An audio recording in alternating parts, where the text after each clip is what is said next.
And I know she ain't get booed off because she's dope. I want y'all to start clapping right now. Start clapping right now. And give it up for Crystal Valentine.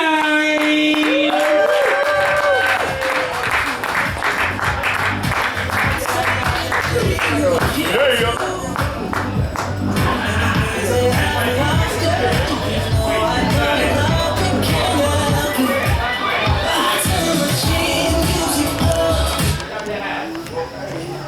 Hi guys. Hello. Can you guys hear me?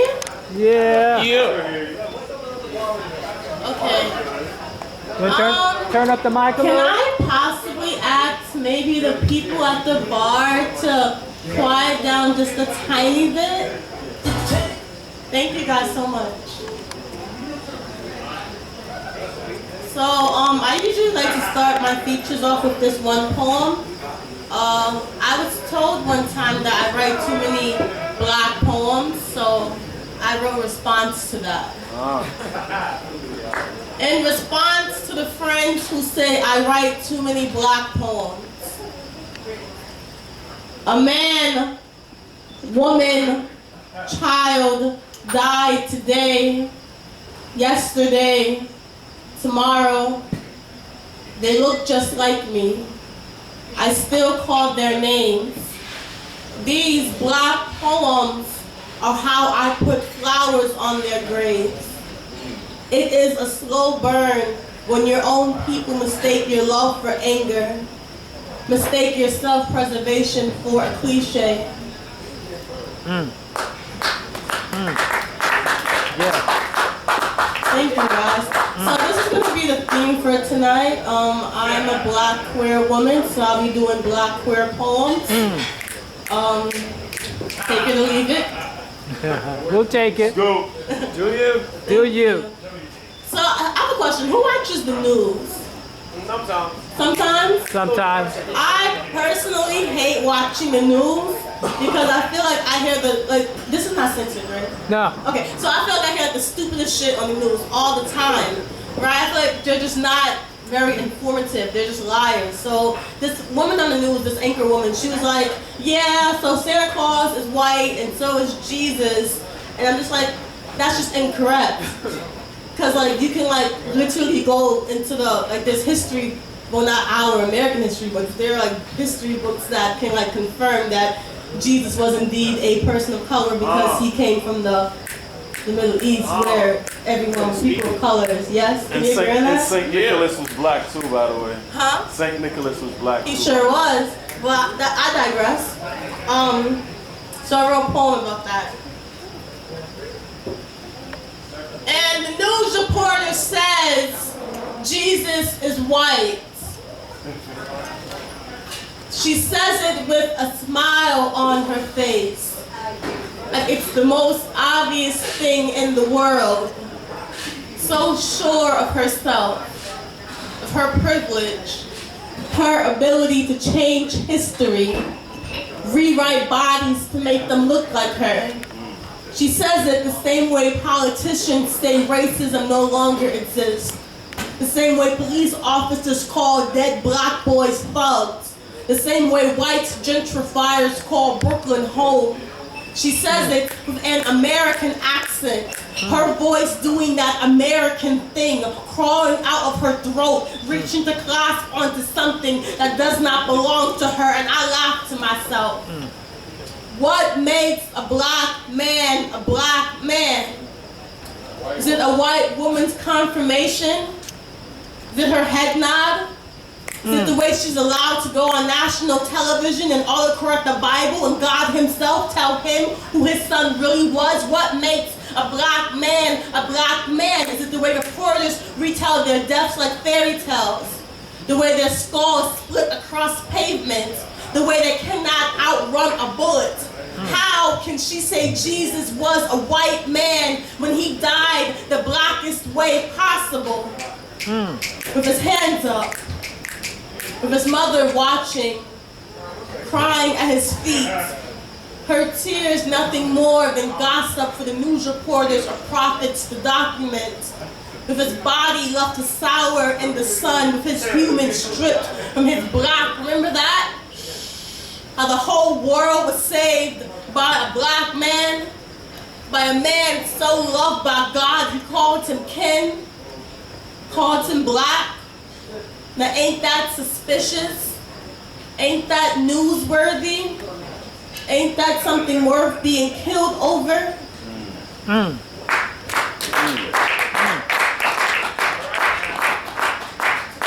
you guys like that one? Woo! Woo! Thank you. Yes, sir, you can. So I went. I'll try to see what I got for you. I went to Paris over the summer. To Paris. Yeah, I went. Huh? Yeah, but I didn't really go there for love. I went there for poems. Yeah. So I went to Paris and this guy, I was like sitting down, because that's what you do, like you sit in parks, right, and you write poems and try to be Parisian and all that shit. So I was trying to be Parisian. And this guy was like, he just came up to me and was like, hey, where are you, like just like creepy shit, like things you don't do to someone who's by themselves, you know? So I wrote a poem, it's called The Girl Bathed in the Blood of the Free. By the way, I'm from the Bronx. Come on now. Is anyone from the Bronx? Yeah? No, okay. Be here all day. He says he can tell I'm from the Bronx, and I smile because I am a foreigner in this country, and that's what you do when you are in a place you don't belong. I didn't know I was American until I came to Paris. Here, they don't care that I'm black, but their eyes still linger on me a bit longer. He says Mike Tyson is from the Bronx. I smile.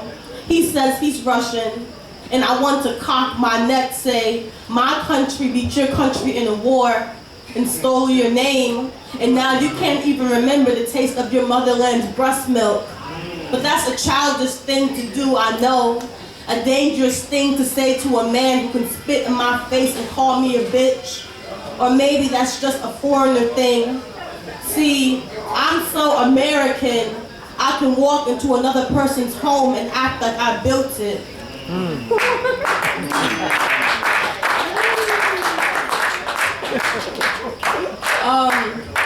I happen to deal with a lot of street harassment, as I guess a lot of women and women presenting people do.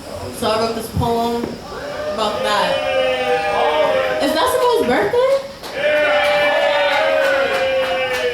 Oh, well I'm just gonna wait for that to simmer down. Happy birthday to you. Happy birthday to you. Okay.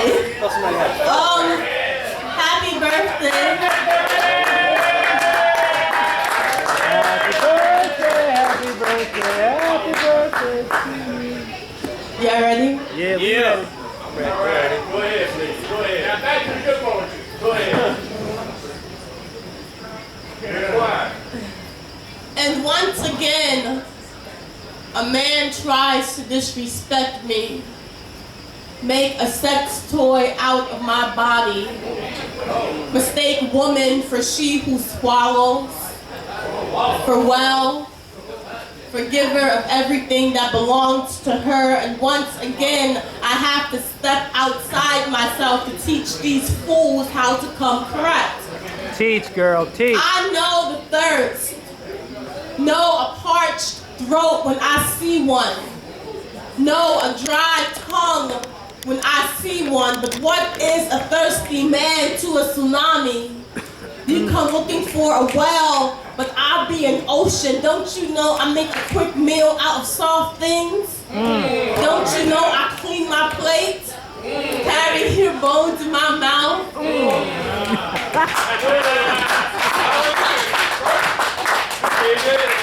Wake them up, wake them up. They like that, Crystal. Wake them up. Can you say that again? Rewind, rewind, rewind, rewind.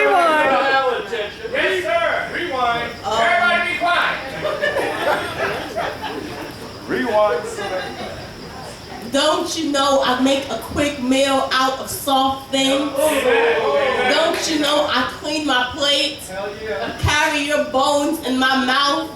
Got them poking out the gap in my teeth? And people still think I look sexy? Think your death looks sexy? Think your death looks sexy in my mouth? And look how pretty my smile is. Look how I be block witch everything. Cast a spell on you to make you castrate your own dick. Look how this has no filter. I was never prayed, but I was always preyed upon.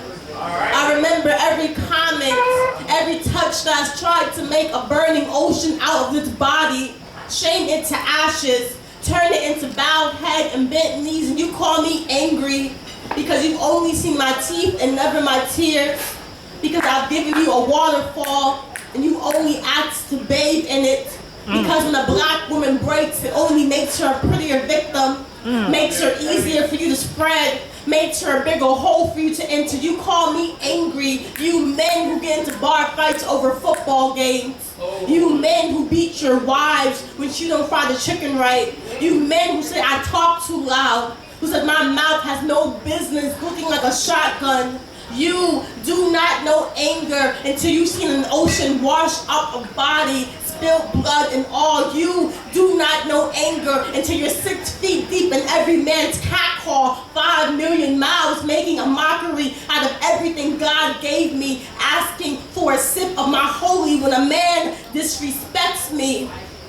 I step outside myself. I give him my salt, which is to say I season my meat. I prepare a feast. Have you ever seen an ocean clean its plate when a man tells me I am unworthy of everything except my sins? I say I am an ocean and he is a desert. He is a rain dance, which is to say, praise me, which is to say, God created the oceans on the 3rd day and man on the 6th, which is to say, I was worthy before God even made you.